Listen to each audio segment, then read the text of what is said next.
You may well have a principal or school board members or colleagues or parents who are eager for you not to support kids at this time, either because people disagree with the kids politically or because they think that it is not students' place to speak up, that their place is to sit and learn the curriculum that they are supposed to be taught.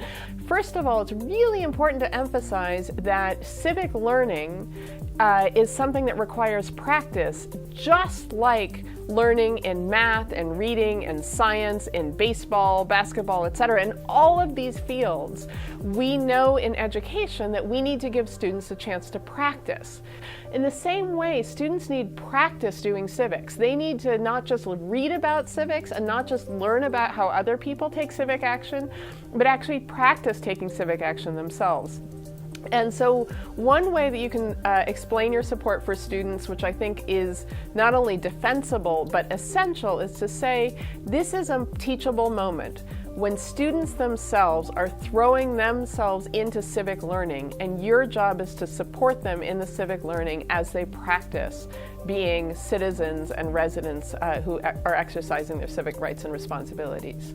Second of all, I think, is to emphasize frankly, the ways in which students are learning all sorts of other things that we value in schools when they are working on this civic action. They're learning to work together in groups, to negotiate difficult things with one another. They're learning about laws and they're learning about public speaking, and they're reading a lot more probably than they had been before. They're developing communication skills. So in all of these ways, actually, the work that the students are doing and trying to organize around issues of school safety, gun control, whatever it is work that supports the academic and the social emotional curriculum of the school. Finally, I think that you can emphasize that there are ways to support students without being partisan, that teachers want to make sure that we stay neutral, that we do not push students toward one view or against another view.